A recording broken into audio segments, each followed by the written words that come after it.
What happened in your life that you didn't expect or you thought it was unfair? Where is your suffering coming from? Is it a childhood that you don't feel you deserved or a childhood you missed having? Where's your suffering coming from? Is it the fact that you thought your job or your marriage was going to make you happy? Where is your suffering coming from? Who let you down? What disappointed you? Did you think that your church or your job or having a baby or going on a vacation was going to solve your problems? What expectations were not met? Did you not get the body that you thought you should have? Are you not living where you thought you'd be living at this stage in your life? Did someone walk out the door and break your heart so unexpectedly? Did you find yourself in a car accident out of the blue? Did you get laid off your job? Did you get a bad medical diagnosis? Or like me, did your child pass away from cancer at 38 years old and it just blows your mind because you don't expect to bury your child? This is Jewel Diamond Taylor, and I want to share with you, I learned from Eastern studies that all suffering comes from expectations not met. And when we cannot cope with it, when we cannot make peace with it, when we wrestle with what happened or didn't happen in our lives, we're going to suffer.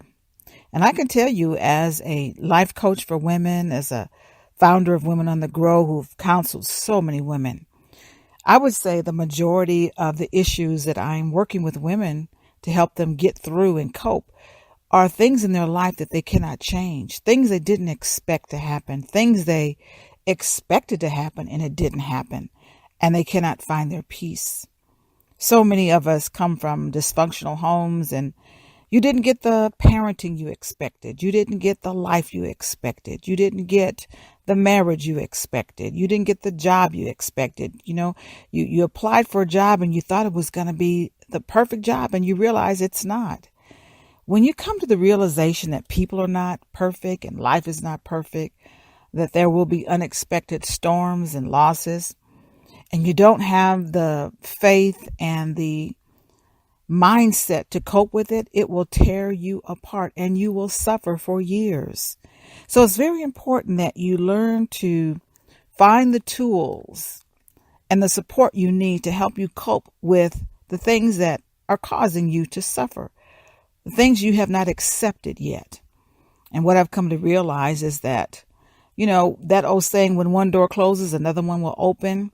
I used to hear that all the time, but I've begun to see that that's true.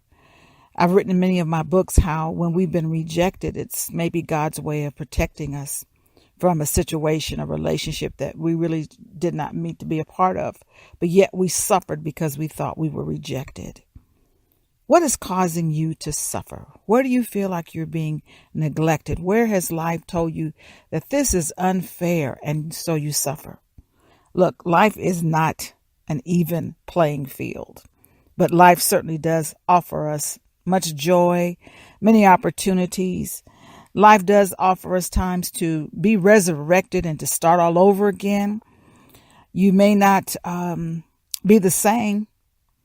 You'll be different after a loss, but you can find joy again.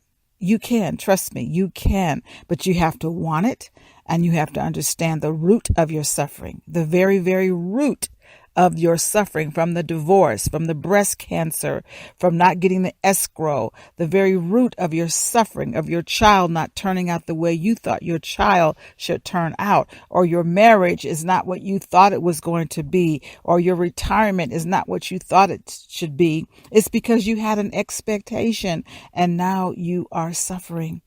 But the suffering can end when you realize your attachment to your expectation.